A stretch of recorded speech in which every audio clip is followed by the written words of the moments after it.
ഇന്നത്തെ റെസിപ്പി നത്തോലി വെച്ച് തയ്യാറാക്കാൻ പറ്റിയ ഒരു തോരൻ്റെ റെസിപ്പിയാണ്. അതിനായി ആദ്യം തന്നെ കഴുകി വൃത്തിയാക്കി മീനിലേക്ക് മഞ്ഞൾപ്പൊടി, മുളക് പൊടി, ആവശ്യത്തിനുള്ള ഉപ്പ്, 2 ടേബിൾ സ്പൂൺ അരിപ്പൊടി എന്നിവ ചേർത്ത് നല്ലപോലെ ഒന്ന് മിക്സ് ചെയ്തെടുക്കുക. ഇനി ഇതിലേക്ക് 2 ടീസ്പൂൺ വെള്ളം കൂടി ചേർത്ത് ഒന്ന് റെസ്റ്റ് ചെയ്യാൻ വേണ്ടി മാറ്റി വെക്കാം. ഇനി ചൂടായ എണ്ണയിലേക്ക് ഇതിട്ടൊന്ന് ഫ്രൈ ചെയ്തെടുക്കാം. നല്ലപോലെ 2 വശവും നല്ല മുരിഞ്ഞ് വരുന്നവരെ ഫ്രൈ ആക്കുക.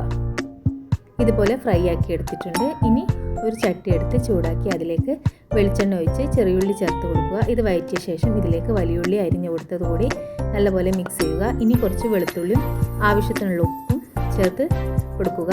ഇനി ഇതിലേക്ക് 1/2 ടീസ്പൂൺ കുരുമുളക് പൊടിയും 1/4 ടീസ്പൂൺ വലിയ ജീരകവും ചേർത്ത് നല്ലപോലെ ഇളക്കി കൊടുക്കുക. ഇനി ഇതിലേക്ക് നേരത്തെ ഫ്രൈ ചെയ്ത മീനും കൂടി ചേർത്ത് നല്ലപോലെ ഒന്ന് മിക്സ് ചെയ്തെടുക്കണം. മീൻ പൊട്ടിപ്പോവാതെ നോക്കണം. ഇനി കുറച്ച് കറിവേപ്പില കൂടി ഇട്ട് കൊടുത്ത് കുറച്ച് പച്ച വെളിച്ചെണ്ണ കൂടി ഒഴിച്ച് കൊടുത്ത് തീ ഓഫ് ചെയ്യാം.